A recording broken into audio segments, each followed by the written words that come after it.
Welcome to the J. Scott Outdoors podcast. Today we're going to be talking Colorado elk, mule deer, and goat hunting with Lewie Foltz of AEI Guide and Outfitter. Lewie, how you doing? I'm doing well. Thanks, Jay. Thanks for the opportunity to chat elk hunting and deer hunting and goat hunting and fly fishing. Love talking about this stuff. Thanks for the opportunity. Yeah, for sure. It was good to meet you in person at the Western Hunting Expo in Utah, and it was, I think we had chatted before somewhere on social media or something, and it was good to kind of put a name to a face, and I'm glad we could get on and have a podcast today. We've got our Colorado deadline coming up here April 3rd, and wanted to, I've had Cliff Gray with Flat Tops Wilderness Guides already on talking about Colorado kind of in his area, and I wanted to have you on and talk about the mule deer hunting, elk hunting, and goat hunting in your areas. First, Lewie, why don't you tell me and the listeners a little bit about you and your operation, where you're located, etc. Yeah, absolutely. So our outfit has primarily had a focus on guiding fishing and hunting trips in the Gunnison Basin in central part of Colorado. I think when a lot of people they hear about Gunnison, the Gunnison Valley, it's not a new terminology for guys who are familiar with Western hunting and fishing, and especially Colorado. So we kind of operate in that Gunnison Basin, and kind of our main backyard or wheelhouse is Unit 55, which is a pretty decent size area, and we've got a good chunk of that we're permitted to guide in. For those listening that don't really know the Gunnison Basin, can you give kind of a geographical approximation of where Gunnison lies and or where 55 lies in relation to Gunnison? Yeah, absolutely. So Gunnison, like I had mentioned, kind of central part of the state. Crested Butte is another close by town that a lot of people kind of recognize. But if as far as a geographic distance, we're about three hours from Gunnison. Is about 3 hours from Colorado Springs, Pueblo area, directly west, essentially. The mountain range, some of the familiar mountain ranges around us here, the Sawatch Mountain Range, that it has a large, portion in this part of the state, is the Continental Divide that comes up through before it kind of turns and goes further up north into the state. But the West Elks Wilderness is a big, kind of wilderness mountain range area that people are familiar with. We're on the south side of the Collegiate Peaks area, as well as the Maroon Bells Snowmass Wilderness area, kind of just north of Crested Butte area. Fossil Ridge Wilderness area is another kind of known entity in this Gunnison Basin, and then south of that's kind of all the stuff west, I guess northwest of Gunnison, and then south of Gunnison we've got some Powderhorn Wilderness and Lagarita Wilderness areas. The kind of the Lake City area that's southwest of Gunnison's kind of still considered kind of Gunnison Basin there, but lots of, we're kind of right smack in the middle of significant, mountain ranges in the state. For sure. Tell us a little bit about yourself and then starting your outfitting business and kind of some history behind that. Yeah, for sure. And one of the things I missed there in that last part of the description, the unit that we operate mostly in is Unit 55, and that's north, up in kind of the back end of the south end of the Collegiate Peaks, and it's at the north end of the Gunnison Basin, I would say. And so some of that 55 goes over behind Crested Butte and the Maroon Bells. It actually kind of tucks into a little bit of the Maroon Bells there, but Anyway, geographically, that's kind of where we are in the Gunnison Basin. It's kind of north of Gunnison, but at least our facility and our base camp is about an hour north of Gunnison. But AEI has been in the outfitting arena or business here in the Gunnison Basin since 1984. Our founder, Tim Kemp, started. He's from Texas, and he wanted a place where he could bring people into the wilderness, whether it's a backpacking adventure or hunting and fishing adventure, and have that platform to be able to teach people about leadership principles and spiritual principles, and have a lifetime adventure, so to speak. And so that's kind of how our company, Adventure Experiences, which is where the AEI comes from, kind of got started. So we've been outfitting in the Gunnison Valley since '84. I have been hunting and fishing this area probably maybe about 12 years or so, and maybe longer than that, 12, 13 years. And then I came on board with AEI to manage the outfit and oversee the operation there at the camp. This is my 6th year now, so I've been doing it for 6 years. Okay, and where did you grow up, Lewie? I grew up in Virginia, the Shenandoah Valley of Virginia, a little town called Fort Valley, Virginia, and went to school at Virginia Tech in Blacksburg, and kind of out, after I have a degree in wildlife biology, and coming out of college, I had worked at a dude ranch in southern Colorado, in Antonito, Colorado, as a wrangler, and just kind of fell in love with the state and the adventure of the Rocky Mountains. And so after obligations were fulfilled, I graduated college.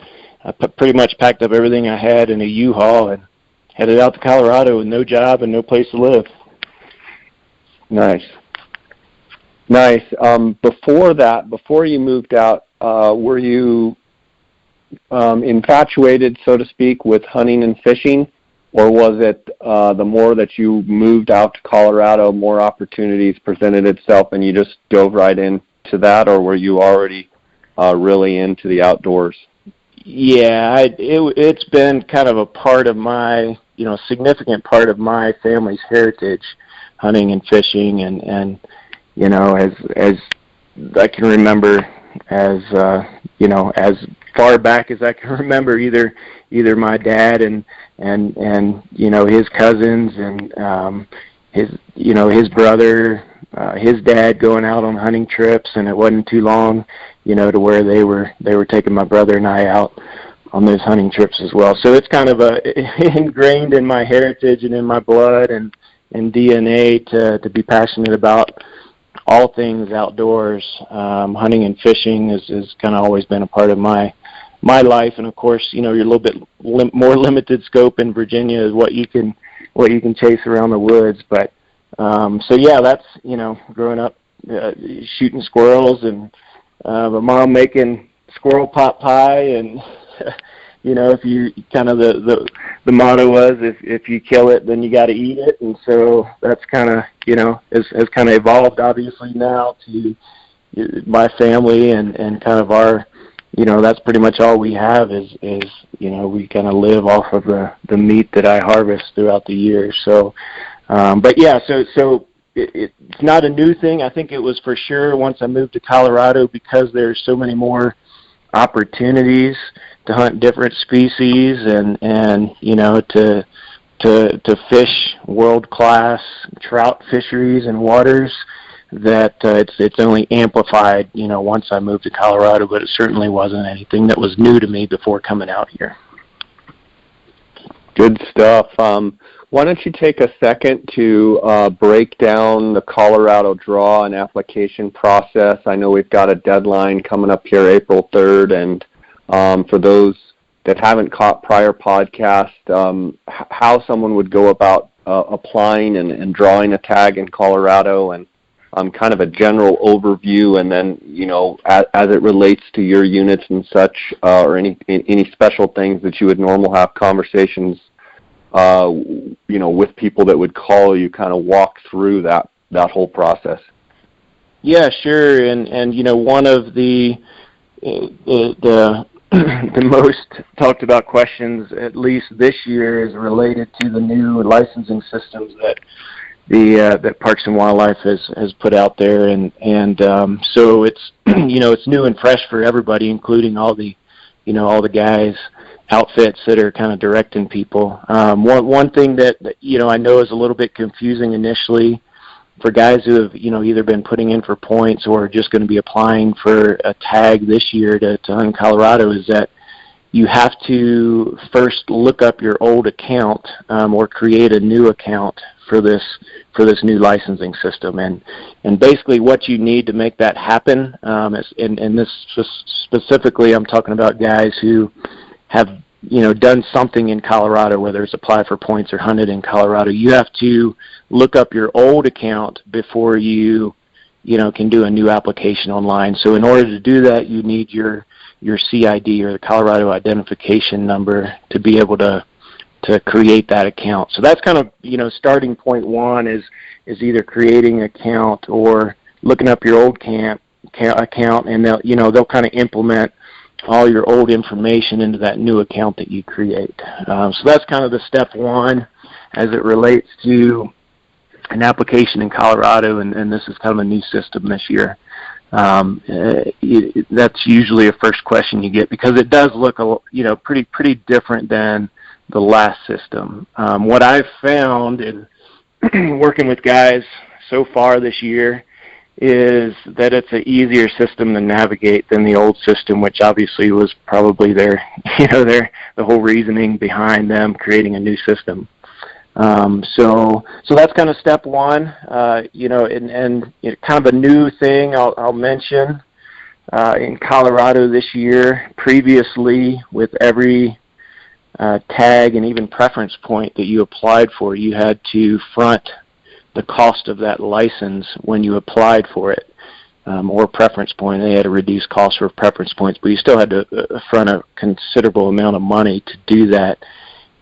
You don't have to do that anymore. Some of the changes that they're in process making, I think, in order to save the division some resources and some monies, they've kind of gotten rid of that. So you only will have to pay for the tag if you draw out in June or May or whenever those things get released, which is a significant difference, because that there's obviously some positives and some negatives for that reality, and that new kind of structure that they're doing. I will say that there's also there is a caveat to that, to where if you apply just for preference points, if you have not held a license in the past year, of annual license of some kind that includes an annual fishing license, then you will be charged $40 per species that you apply as a preference point. So that's something that's a little bit of a twist that not a lot of people kind of know about. And then there's, I think, a $3 application fee per species that you put in for a preference point.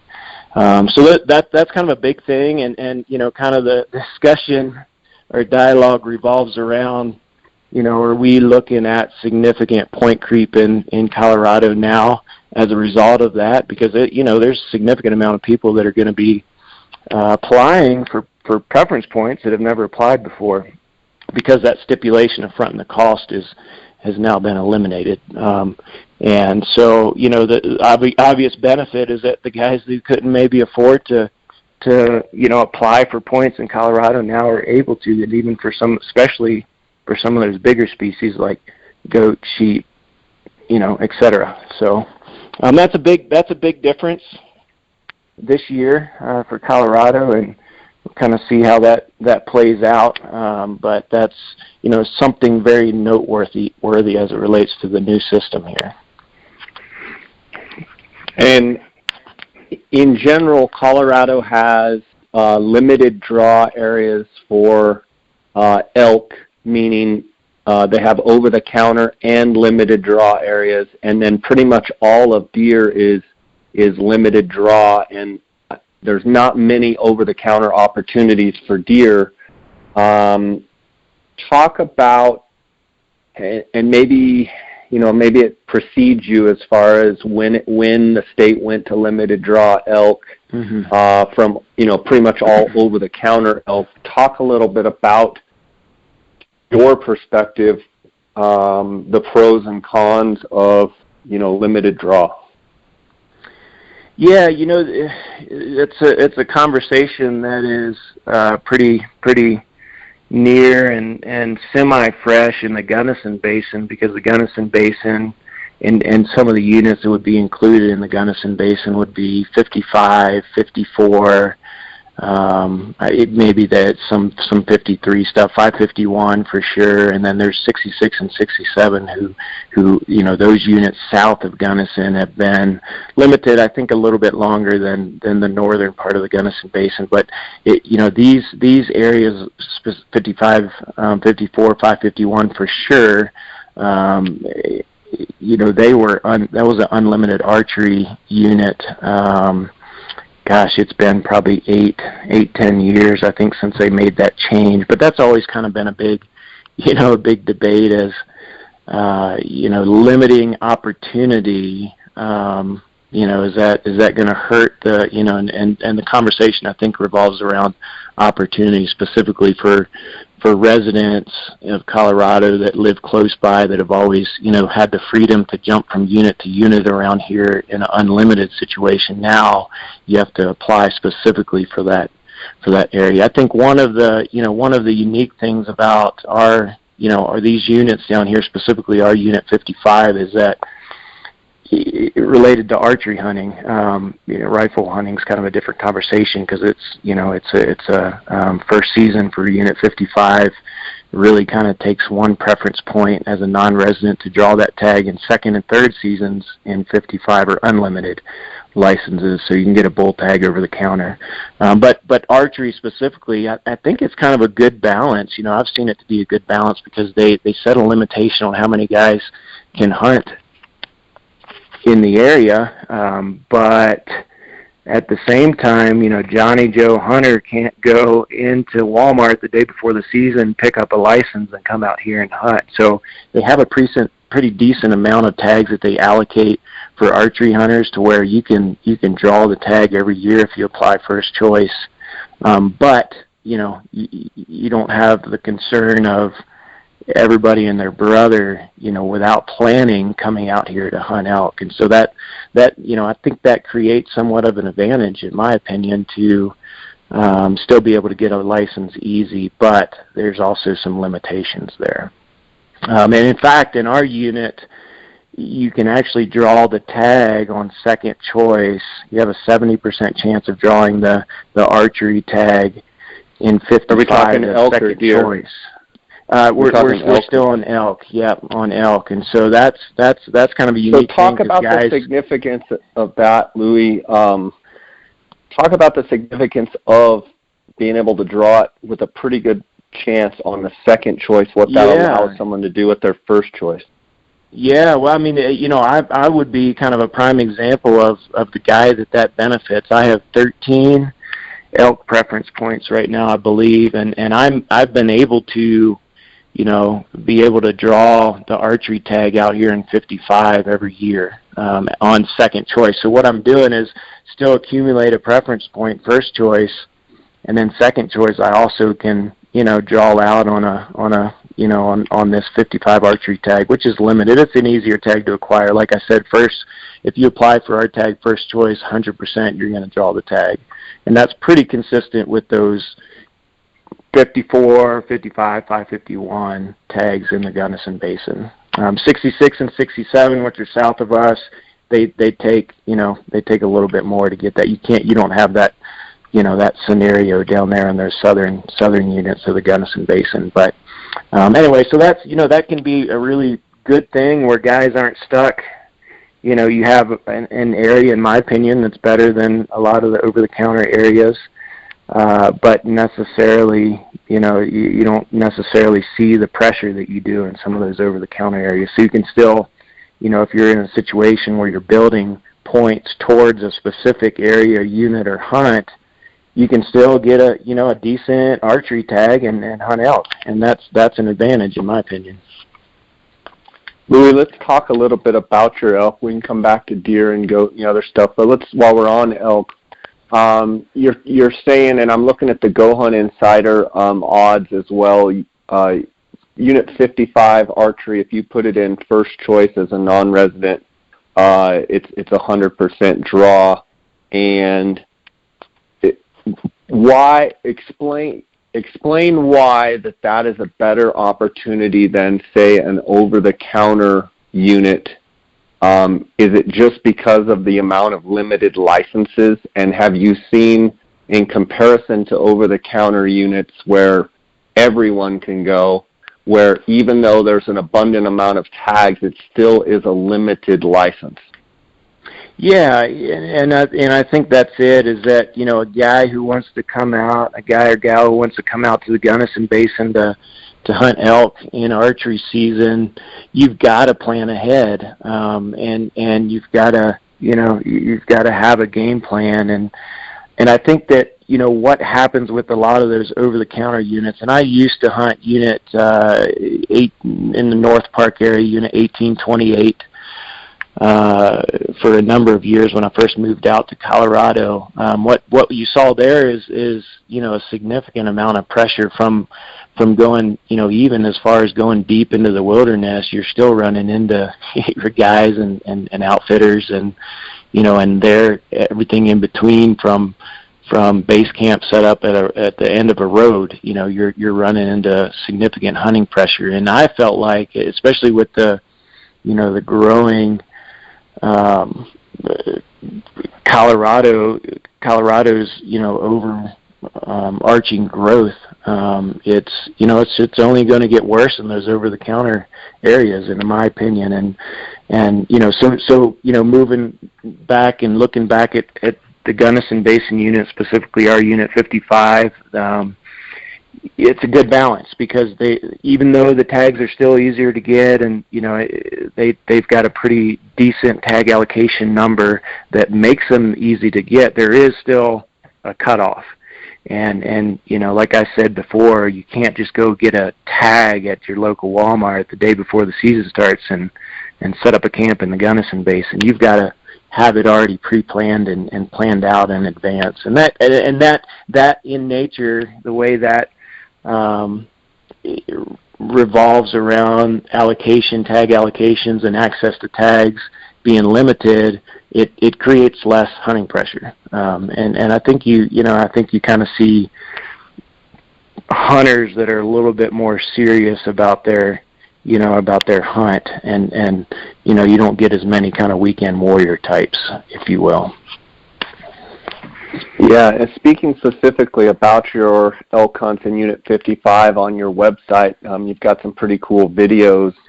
Are you hunting all public land? Are you hunting some private land? How do your hunts work? Are you backpacking? Yeah, are you horseback? What's the status of your elk? Yeah, it's a good question. I'd say we're kind of a non-traditional outfit. We do not do the traditional, horse pack in, wall tent scenario. We have a base camp that's centrally located in the area. We have about 2,000 acres there on site, and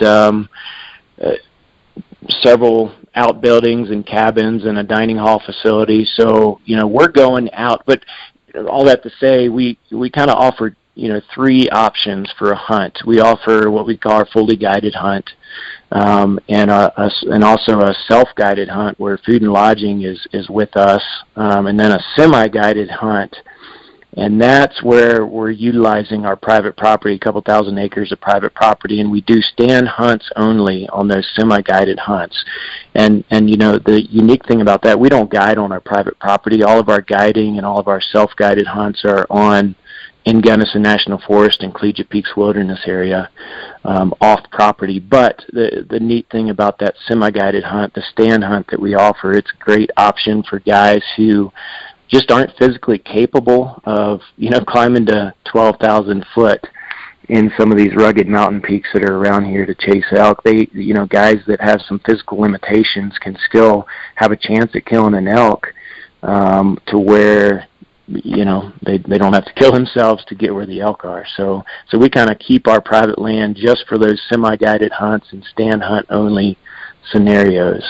All of our guided hunts and self-guided hunts, we're leaving the base camp every day. Most of the time we're just taking four-wheel drive vehicles and sometimes ATVs or side-by-sides to get to the different trailheads and areas that we're hunting, and we're parking and we're getting after it from there, and just because of the fact that we do that non-traditional style, we're able to be really mobile and move from 40 miles in one direction in the context of a day if we need to. And so we're not, sometimes the disadvantage of having a base camp that's in the wilderness area, kind of a packing camp, is that if you're struggling to find elk in that area, you're going to struggle the whole rest of the week. And we have the advantage of being able to go from one side of the unit to the other, really, in a matter of a day, and kind of change our hunting location.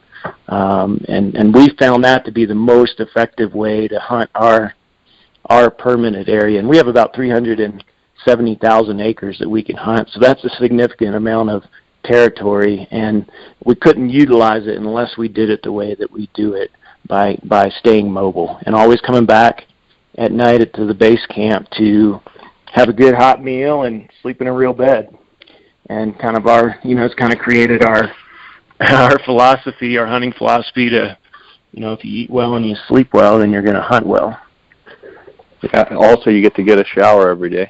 Yeah, and you get to get a shower, and because elk really care about, how good you smell, right? Let's talk specifically about your actual archery elk hunts, and maybe describe the season starts the end of August and goes kind of towards the last week of September. From throughout the season, you've got your, first few days, the first week, and then kind of talk about the transition that you see the elk moving through, staging for the rut and what have you, and how the month-long season plays out in your situation there.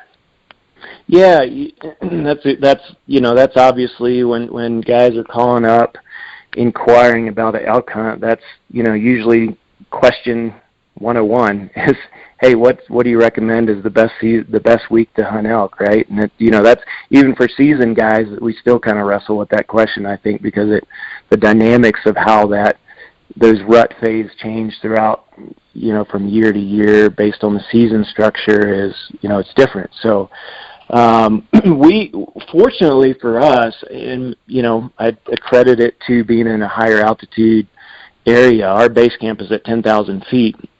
And most of our hunting is from 9,000 to 11,500 tree line. But we're seeing ruddy bulls, ruddy elk, from the end of August all the way through. Obviously it ramps up as September goes along, but I've called in bulls that came in screaming day one, the end of August. And so we see activity from late August in our area all the way, obviously, through sometimes even second rifle season, which is third week of October. We're seeing bulls that are, still bugling, and cows coming into second estrus, and, rutting activity even as deep into October as that third week. And one of the again, coming back to that question, what's the best week to hunt? Our shot opportunity is pretty even across the board, to be honest with you, from week 1 to week 4, and we kind of break our season structure down when we guide into 4 different weeks. And I think the interesting dynamic, I think people get this vibe or this theory that the early part of the season isn't very good to hunt. Well, I just don't think that's true. And really what it takes is understanding where the elk are in that rut phase and adjusting your strategy according to, where they are in that phase. And you can be just as successful in the early season as you can late in September. And it may look, your strategy certainly is probably going to look different, but the possibility exists that you could have a phenomenal elk hunt on day one, August 25th, just as well likely as you could, the last day, September 23rd or whatever it is this year. What kind of forecast, obviously Colorado's precipitation and, snowpack and such is definitely down. What kind of impact do you think that will have on your elk hunting? Will it make it better or worse, or do you think it will have any effect at all? I don't think that it'll have a whole lot of effect for us. We have the Gunnison specifically down in the valley. I think we're maybe at about 65% snowpack right now, but up towards where our camp is, the northern part of the unit in the area, I think we snowmobiled in there a couple of weeks ago, and we were hitting snowdrifts 4 or 5 foot. And I think they're probably around 75%. So we are still down, but it's not significant enough to where I think it's really going to make much of a difference at all, to be honest with you. And, of course, we still have a little bit of winter and into spring where generally we get a lot of our, we still get a lot of our snowpack, so we could easily catch up at this point. And even if we don't, I still think we're okay, especially in the northern part where our camp is located. So I don't think it's going to be a big difference for us specifically this year. Okay. Back to your archery elk hunts, as far as methods of, how you guys are hunting, primarily in just talking about yourself, when you're guiding clients, are you actively, trying to call elk? And I want to talk a little bit about that as far as responsiveness in your unit, in your 370,000 acre concession. You get bulls that are pretty active and pretty, wanting to bugle and wanting to act like elk. Obviously, I'm sure it depends on the day and such, but, overall, is it pretty good hunting? Yeah, absolutely. Like I said, from day one, we have the opportunity of finding a bull that can get fired up pretty easily in that pre-rut stage. And so our main strategy in archery season is let's cover as much ground as possible, work as hard as we can to find elk who are willing to play and be vocal. And as you probably, I'm sure that, a lot of times in that early season, they may be vocal, but when they come in, a lot of times they'll come in quiet and those type of things, which kind of is different than, on the back end of the rut. But all that to say, our main strategy is let's cover as much ground as possible to find a bull that's at least initially vocal, and we're going to try and get up in his wheelhouse and bring him into us. Awesome stuff. What kind of, just off the subject a little bit, well, on the subject, but off the subject of applications and what have you, what kind of elk calls do you like to use? Oh, gosh, me personally, I'm kind of a, diaphragm guy, which I do a lot of my calls with. I use Rocky Mountain Game Calls. The All-Star is kind of my go-to reed call. And their bugle, I use their bugle tube as well. Has been a great tube for me, one of the best that I've found out there. And then I have kind of a array of secondary cow calls that I'll use, reed style calls. I've had a hyper lip, single by Primos for years and years, and I always have that around my neck. And last year I kind of played around with a new one that's from the Carlton Native series. It's called the Green Weenie. Just kind of a real loud call that you can kind of throw out there, and it it has a good kind of nasally reverb to it. But those are just a few of the calls. I've got some other kind of custom ones. One that's made with out of a deer antler. And I just like having a little bit of variety on occasions, but I'd say 80% of the time, maybe more, I'm just using my diaphragm call to create most calls and sounds that I need. But those are just some of the ones and I like playing around with different stuff and whatnot, but my go-to is that all-star diaphragm call. Good stuff. I'm looking at the Go Hunt Insider draw odds, and I noticed that the first rifle season in Unit 55, which is October 13th through the 17th, is a 58% draw on with 0 points and 100% draw with 1 point. Right. In speaking about your rifle hunts, let's transition into your rifle hunts or your firearms hunts. One question would be, how is the muzzleloader hunt? I would assume it's pretty dang good. And then as you move into these first, second, third rifle seasons, talk a little bit about how those firearm seasons go in your concession. Sure, yeah. So we'll kind of just start with muzzleloader because it's still kind of in that, the third week of September kind of prime, rut phase. It's a phenomenal hunt in our area, and our guided hunters have enjoyed 100% shot opportunity for that muzzleloader tag. Now, it does take some points. I believe that last year you kind of needed five preference points to guarantee drawing that muzzleloader tag in Unit 55. Yeah. So it does take some points, but it's an awesome hunt. And another kind of big advantage I think that 55 has over your standard over-the-counter hunt unit is that we, the area isn't necessarily managed for quality and trophy class bulls, but they're here. There are some big. We killed a 390 a few years ago in first rifle season, and we take the handful of bulls over 300 inches every year.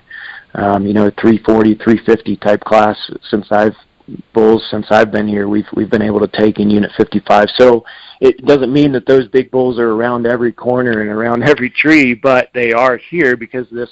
The way that the unit's managed and the ruggedness of some of this terrain out here allows for some of those bulls to reach, older age class and maturity. And so that's kind of, a really cool thing about this area. And that's probably true of a lot of areas. You can still find big bulls in Colorado, but this area I feel like has, a better percentage of those more mature bulls because there's so much country and the country's so big and rugged. Sometimes they can get in these areas and grow big. But all that to say, it's still managed for opportunity, which means there's still a bunch of elk running around that are legal bulls, 4 points or better.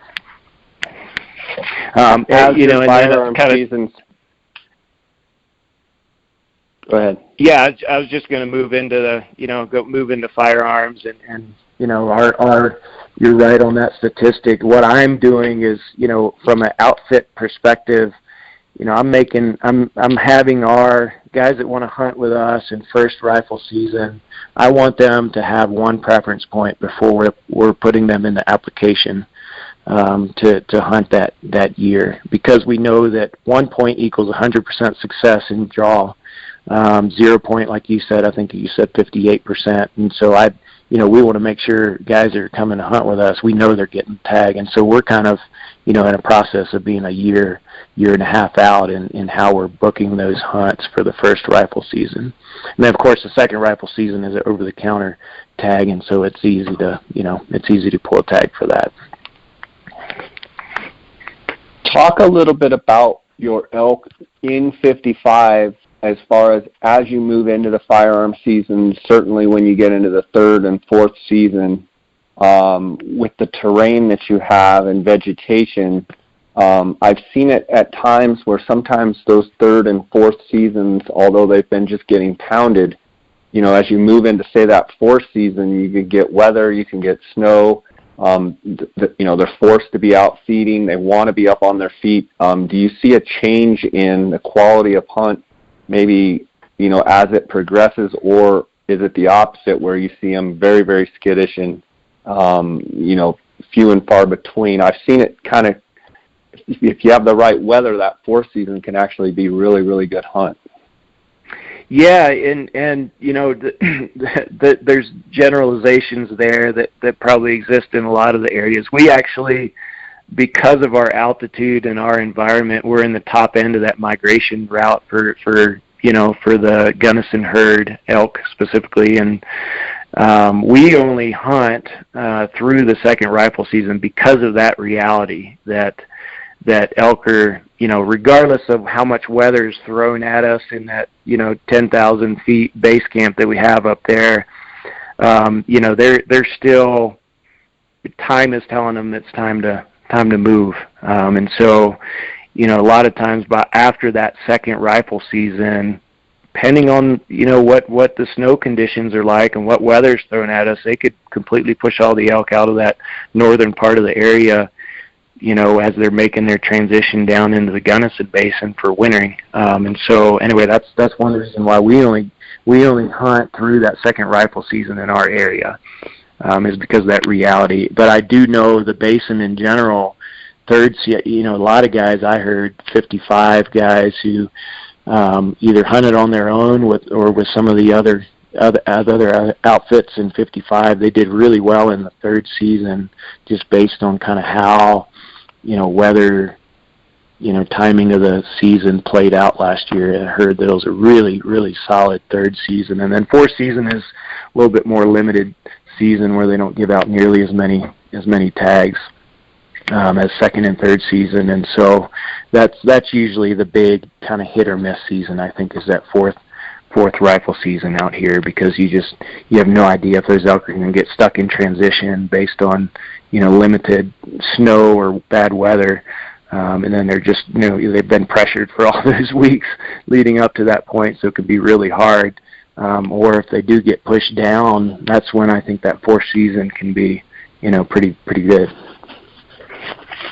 I want to transition into your deer, but before we do that, I want to thank the sponsors of this podcast. We've been talking about Go Hunt Insider and talking about the different draw odds for Unit 55, and want to remind the listeners that if you're not a Go Hunt Insider member, all of these western states with all these application periods that we're, all our deadlines that we have coming up, the Go Hunt Insider is the best resource out there to be able to take every state. You can become an insider member and you take every state, break down every state, look at your draw odds, even the guys that have 0 points, 1 point. You can look at all your opportunities out there, even going with the guys that have been applying for many, many years and have 15, 18, 20 points or more. It's a great resource to see where you stack up compared to other hunters that are applying for the same hunts. If you go to gohunt.com Insider and click on the blue Join Now button, you can use the J. Scott promo code, and you're actually going to get a $50 Go Hunt Gear Shop gift card, and you can automatically redeem those points to buy stuff immediately. And that Gear Shop is a bunch of items that have been curated by the guys at Go Hunt, specifically for backcountry hunts and specific hunting needs, and so it's a pretty cool opportunity to get great gear. But more importantly, if you use that J. Scott promo code, you're going to get a $50 Gear Shop gift card. So I want to thank Go Hunt for their sponsorship. I want to encourage you guys to sign up for a membership there with Go Hunt Insider. Also want to thank KUIU Ultralight Hunting. You can go to KUIU, that's KUIU.com, and see why KUIU makes the best ultralight hunting gear out there. That's all I wear, and have been an avid supporter for a long time. I want to thank them for their sponsorship. And then phonescope.com. Phonescope makes the best digiscoping adapters with any telephone, any cell phone to any optic, whether it be spotting scope or binocular, and soon to be rifle scopes. If you use the JScott16 promo code, you're going to get a 10% discount there at phonescope.com. And last but not least, the Optics Authority, the Outdoorsman's, Cody Nelson and his crew there at the outdoorsmans.com. You can use the JScott promo code at outdoorsmans.com to get a 10% discount, or you can call them on the phone, 1-800-291-8065. I want to thank them for their sponsorship. They've got great tripods, great optics. They've got the new Atlas trainer that just got all kinds of great gear. Go check them out at outdoorsmans.com. Lewie, let's talk a little bit about your deer hunting. And, the elk is one thing, and I know you love elk hunting, but Colorado has a great reputation for phenomenal mule deer hunting. Talk a little bit about your mule deer hunts from the archery to muzzleloader into the rifle seasons, your quality of deer, etc. Yeah, so, for deer hunters, I don't think that the Gunnison Basin is kind of new news for a lot of guys that know Colorado and deer hunting. But one of the questions I get pretty regularly now is, how are the deer doing? Of course, we were kind of, had moved past the, hey, how are the deer doing from the big winter kill 07, 08 to, 2017 horror stories about what happened to the deer herd. And so that's always kind of the forefront when we're talking about deer in the Gunnison Basin is how's the health of the deer. Like anywhere, they're susceptible to the weather, harsh weather demands. And so last year, kind of going back to, how are they doing now? We have had such a mild winter. It's been unbelievable.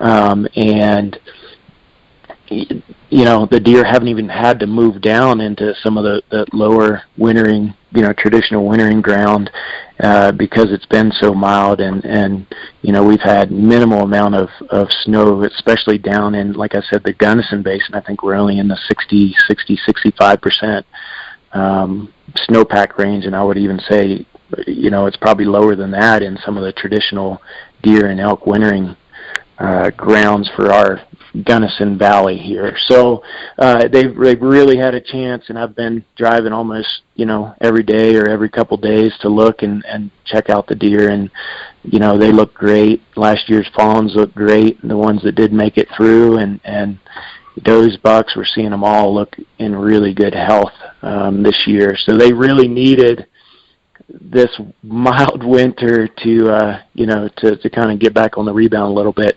I'll go back to 2017. It was not nearly as bad as what I think, people outside of the valley thought it was. Like I said, there were some horror stories like, oh man, it was 07, 08 all over again, and that's just not accurate at all. We did, for sure, lose some fawn recruitment last year. I think division had estimated that the fawn survival was low. I think 16% or somewhere in there, which is really low. And then they also said that the does probably had about an 80% survival rate there, and that's not too far off from a normal year. I think normal year that's more like 85 or 86%. So we also lost, for sure, I would say, some of those really older age class bucks last year in the winter. And what I saw with my own eyes last year while I was out hunting and guiding and in the area is that those 2 to 4 or 5-year-old deer looked really good, and there was a lot of them around. So I think it's going to take some rebounding yet. This mild winter was one huge step towards rebounding, but there's still, even last year, there were still great bucks to chase in our area in the Gunnison Basin, and I've heard of some really big deer that were killed.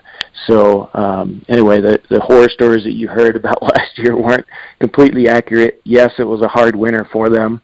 The difference between 07, 08 and what happened last year, the significant difference was, even though there was a lot of snow last year, the weather was still really mild, so you didn't have those extreme cold conditions. When those extreme cold conditions are, coincide with deep snowpack, that's when you really, it hits the deer hard, and we just didn't have that last year. It was pretty mild. We did have a lot of snow in short amounts of time, especially January here, but the weather was pretty mild, and that really helped the deer kind of struggle through that winter to where it wasn't as bad as what it could have been with colder conditions. Well, that's good to know and good to hear. Talk a little bit about each of your seasons with your archery, your muzzleloader, and into your firearm seasons. How those hunts go. with your high country camp? I mean, are you still doing those third and fourth seasons? Kind of walk through each one. Yeah, so traditionally AEI is just done, kind of our forte and our specialty has been the early season high country deer hunts. Like you said, because of our location, we're hunting the high basins for archery and muzzleloader, and that's what we focus on is the above tree line bucks, that early season high country hunt, and so that's kind of our forte when it comes to deer hunting.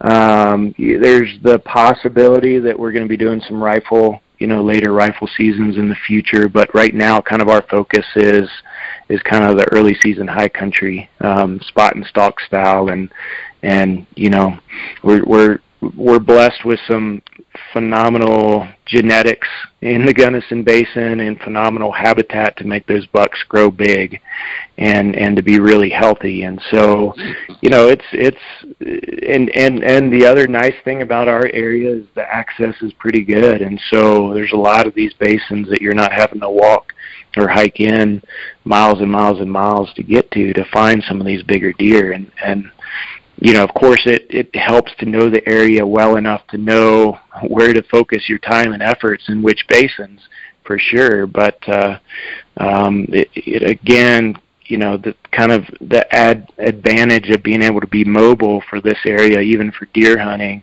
just like elk hunting, it's a big advantage in my opinion to be able to jump from basin to basin to really target those bigger, more mature deer, which is what we kind of like to do. I just was looking on your website and noticed you actually have taken a good dear friend of mine, Chad Converse, on a deer hunt. Oh, yeah. It looks like last year, maybe the year before. I'm not sure. It was a couple years ago, yeah. Yeah, Chad had a muzzleloader muzzleloader deer tag, and I actually am the one who guided him, and he took a great kind of 180 class, prototypical, beautiful, in velvet 4x4. It was a pretty phenomenal hunt and stalk, and he made an awesome shot on this deer. And there's actually some video on our website of that hunt, or on my YouTube channel as well. If you just search for Rusted Bone Outdoors or Lewie Foltz on YouTube, you can kind of check that video out. But he hammered this buck. I think it was about 110, 115 yards, and it twirled 3 times and then dumped over. It was a pretty awesome hunt. He's a great dude. It looks like 12 points to draw. Looking at the Go Hunt Insider, it looks like 12 points to draw that 55 archery tag. And how many archery deer hunters do you typically take a year in your outfit?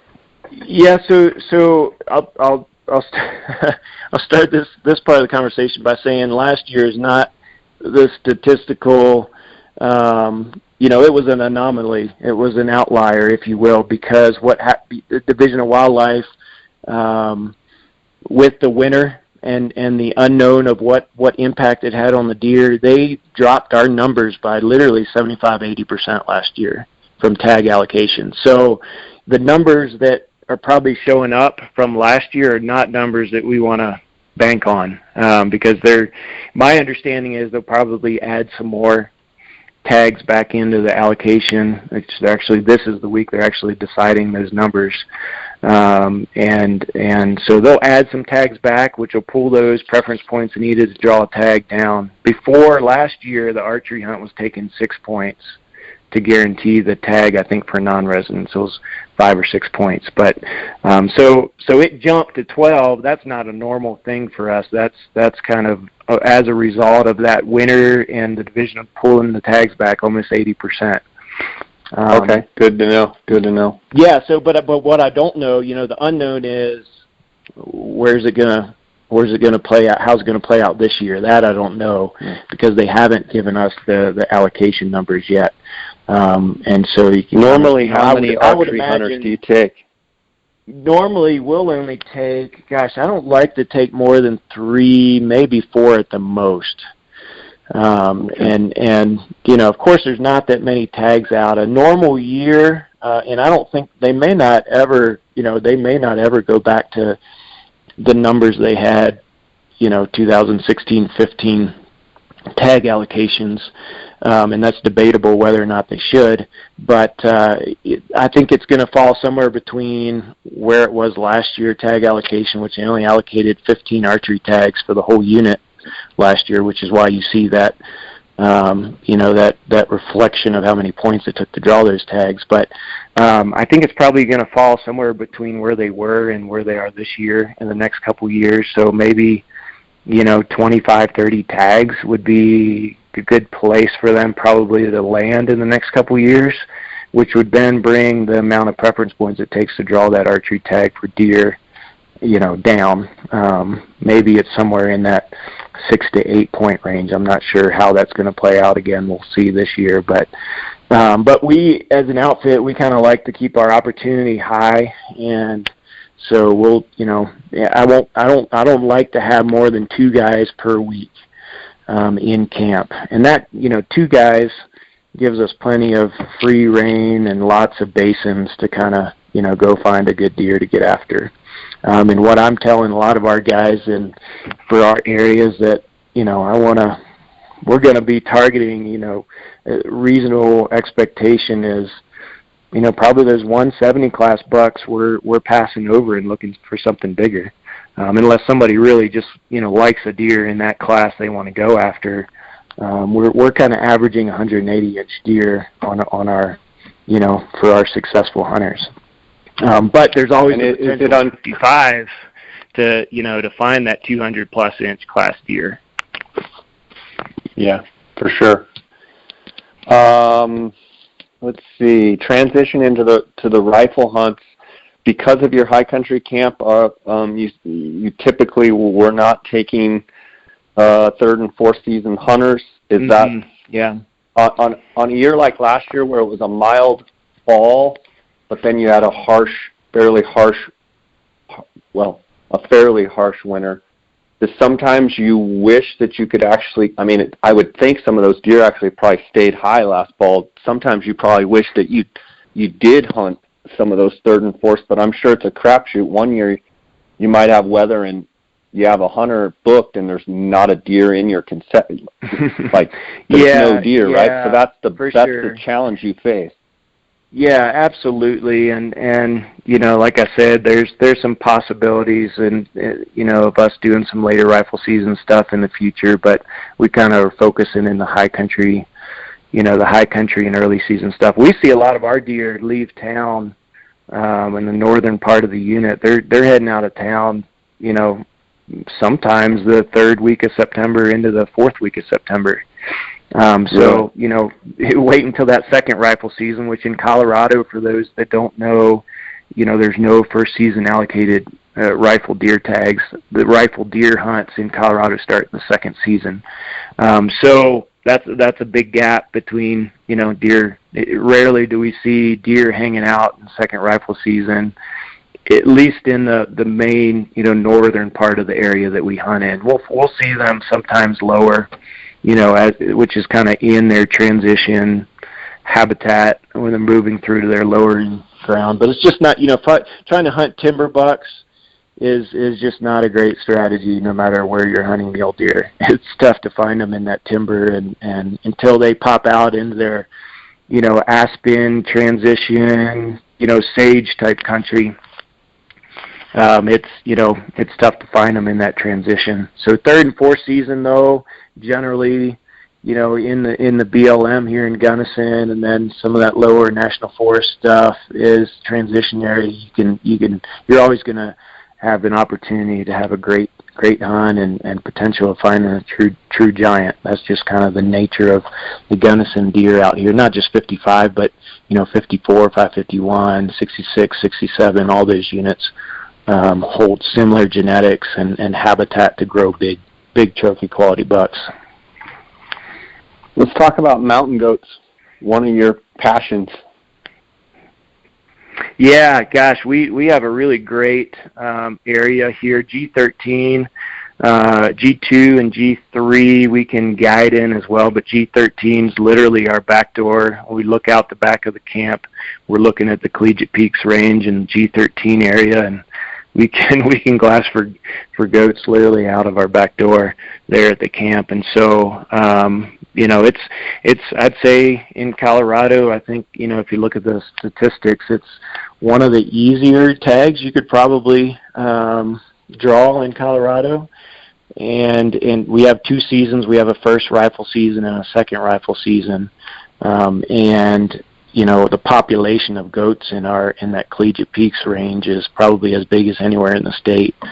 So we have great goat hunting. We took 2 guys last year. Both of them were successful. My hunter that I took was a Utah resident, and he miraculously drew out with, I think, 3 + 1 point. So he only had one bonus point, I think. And in Colorado, you need to have at least 3 preference points to be in the draw for those bigger species like the sheep, etc., the goats. But anyway, so yeah, he had a tag, and we on day 1 he shot an awesome 9-year-old Billy at about a 350-yard shot and just hammered him. And big old goat. That's a big old goat for Colorado. I think his horns were, both of them were kind of pushing in that 9-inch mark, which for Colorado is a really great goat. So we've got the country to have a lot of goats, and there's a chance of killing a really big one as well. But it's an adventure of a lifetime, and just they're so amazing. Those creatures are so amazing that being able to be on that experience, whether you have the tag in hand or not, is just something that you'll never forget, because it's such big adventure, and those, hunting them in that location above tree line and the gnarly rocks and the craggy mountains it's something. On those hunts, are you staying up, backpacking overnight because you're so far up in there, or are they day hunts as well? It kind of depends. Just like our deer hunts specifically, our goat hunts are the same way. If we know we have somebody that's hunting deer or goats, I mean, we're, regardless, we're spending all summer glassing this country, and so we have a pretty good idea of which goats are in which basin and which deer are in which basins. And so ahead of time, if there's a goat, a good billy that we're seeing, or a good group of billies that's approachable in a day hunt scenario, which sometimes they are, then maybe we're just staying at base camp and we're, hiking in on a day-to-day basis. But, an example last year with my goat hunter, I had spotted some billies in this basin that just wouldn't have made sense to, try to hike into on a day basis. So we packed in camp the day before, and then next morning, we were right there at tree line and able to, get an approach and find one of those billies and get after them. So it really kind of depends on where we're finding the good looking billies and what kind of approach we want to make based on those goats and where they are. Same kind of concept with deer as well. We don't necessarily have to be, backpacking in somewhere to get into some of those really good deer country. A lot of times, if we know they're in a certain basin that we can get to on a day hunt, then that's what we're going to do. We just wake up a little bit earlier to travel up and get in position. I want to talk to you about your summer stuff as well, but before I do that, I got a question for you. So last summer, I did the Crested Butte to Aspen hike to check out all the columbine flowers. Mm-hmm. So I think we went over West Maroon Pass. So when I started on the Crested Butte side and went over West Maroon Pass, would that be in 55? Yeah, the front end of that would have been you would have been in 55 initially, and then I'm trying to think, get my perspective here. You probably bounced into Unit 43 after that, but you would have started. Crossed over. Yeah, you would have. Once you cross over, I think the Continental Divide comes through right there, and that's kind of where that northern part of the boundary is. And then Unit 55 goes a little bit further west and then cuts back south.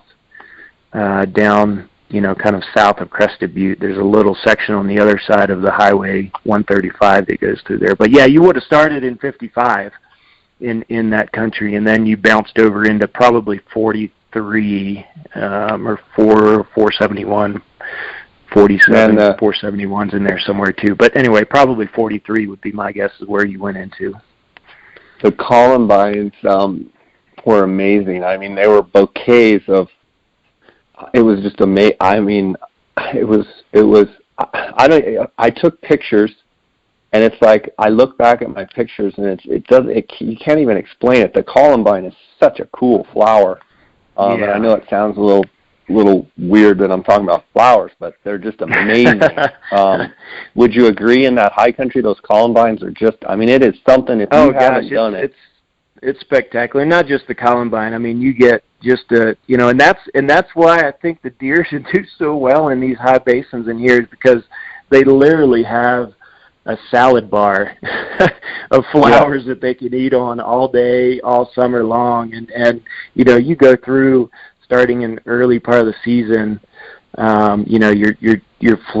what flowers actually flower, they kind of change throughout the season, but there's always just a literal salad bar for them to eat. And when you spend time in it, you get to see all that stuff, and it's just cool. I think, for me, hunting's not just about the stuff that you kill, but getting to experience things like that, from the intricacy of a Columbine, to rock formations, to just, in creation in itself. It just kind of adds that much more value and significance to the things that you're doing in the outdoors. For sure. And I assume in your high country camp, you've got a lot of aspen, and about that third week of second to third week and on into the end of September, and even into the first part of October, the leaf color change is just absolutely spectacular. Do you get quite a bit of aspen in your country? And is it, I know that Crested Butte, and even where I summer here, kind of around the Aspen area and stuff, it's phenomenal. Is it really good over where you're at too? The portions of our area is, I'd say, kind of a majority of our area is more, kind of dark timber with interspersed meadows with few pockets of aspen. But the further you go south in our area, the more you see those big, kind of prototypical aspen groves.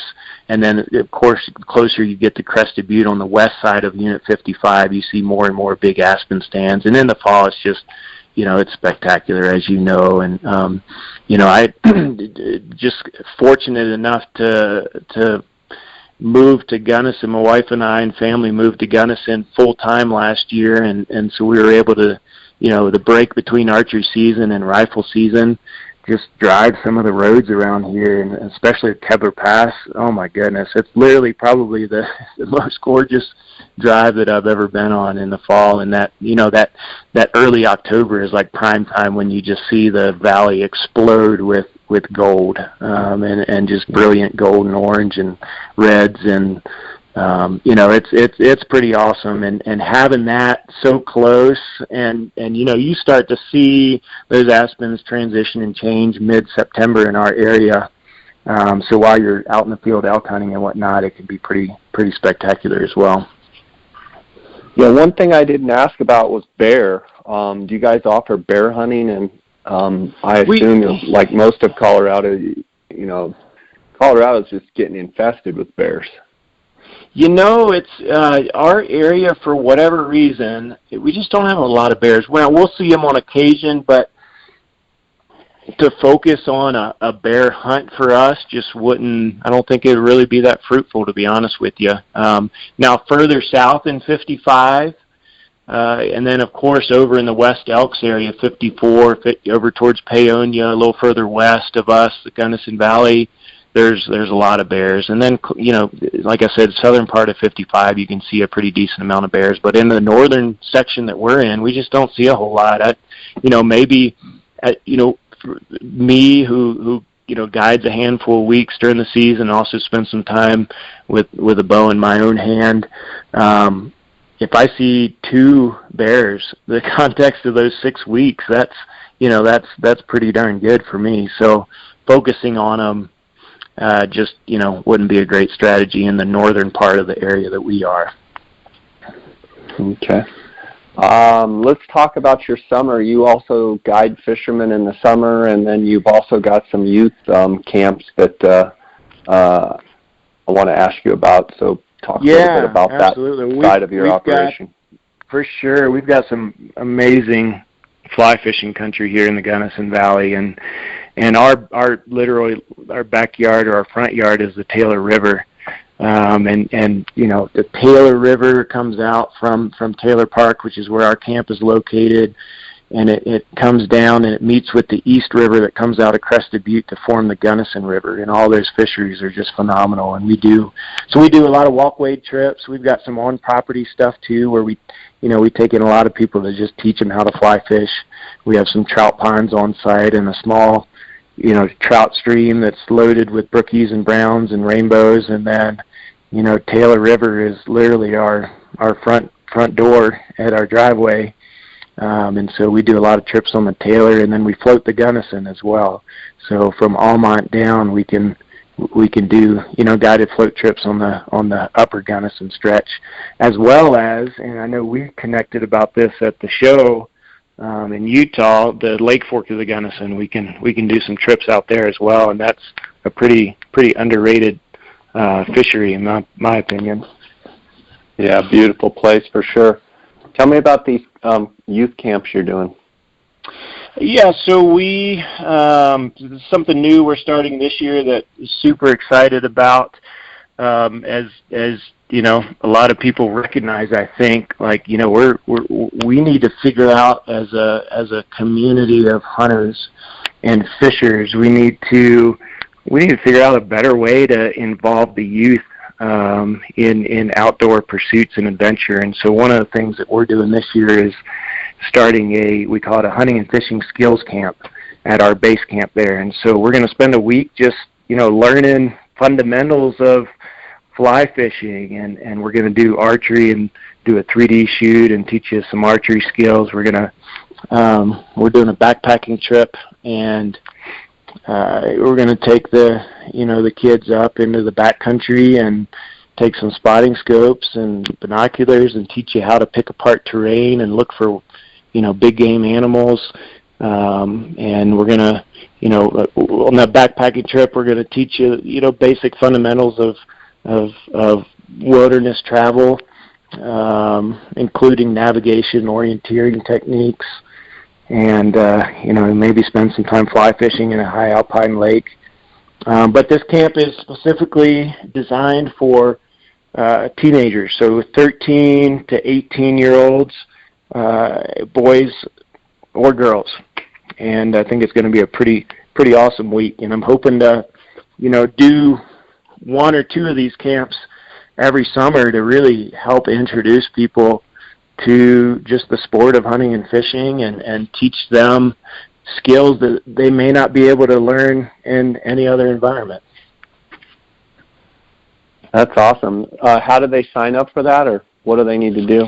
Yeah, for sure. So you can go and find out more information about our base camp, and our website is aeibasecamp.com. And so, outside of what we do in AEI Outfitter, we have a wilderness adventure program in the summer where we bring kids and adults of all ages into camp to do high adventure retreats and camps, and teach leadership principles or spiritual principles. And we're doing rock climbing and backpacking and whitewater rafting and kayaking on Taylor Reservoir and all kind of high adventure activities, and kind of using that platform to help people grow as a community and grow as a person, and be challenged spiritually and mentally and physically. And so that's where the AEI Base Camp comes from. That's our summer program, and you can find out more about the Hunting and Fishing Skills Camp, and you can register by going to aeibasecamp.com. Awesome. You're also on Facebook, is that right? We are on Facebook, and that's a great way to, all the contact information, and you can connect through Facebook as well, and all of the information, contact information, gets filtered through me. So any of that stuff that's on our website or on the Facebook page comes through me, so you can get in direct contact with me that way. Awesome, man. Do you, on a personal note, do you alpine ski yourself or cross country, or do you do any of that? I don't. I am I'm one of those snowboarder guys, and one of those, huh? One of those, and I'll tell you, I did a lot more snowboarding pre-kids than post-kids. But my kids are getting old enough now to where we started them on the slopes this year up at Crested Butte, and I look forward to kind of being able to do more of that stuff. But I've done some backcountry snowboarding. Is a pretty normal thing for me, not just the resorty type of snowboarder, but some of the backcountry stuff I really enjoy. And I'm living in Gunnison full time now. I'm excited to kind of explore some of those possibilities and opportunities. But maybe one day when my body breaks down a little bit more, then maybe I'll start to throw some skis on, which is probably not that far away after all of the beatings my body has taken from being on a snowboard over the years. Well, man, it's been awesome having you on. I appreciate you sharing your knowledge about Colorado, and look forward to seeing you down the road. Maybe we'll have to go out and do some fishing this summer when I get back. I'm in Colorado here for a brief time and head back for my Gould's turkey hunts down in Mexico, and then when those get done, we'll be back here. So, have to bring the raft over and come terrorize some of your fish over there maybe, and hook up with you. So I'll link up your website. I'll link up your website in the show notes of this podcast, and just appreciate your time and congratulate you on the success you've been having. Yeah, thanks, Jay. Thanks for having me on. Look forward to connecting with you as well, and we'll hit the water for sure. I know a few good spots to go. You probably do as well, but look forward to it. Thanks for having me on. Sounds good, buddy. Take care. All right. Bye-bye.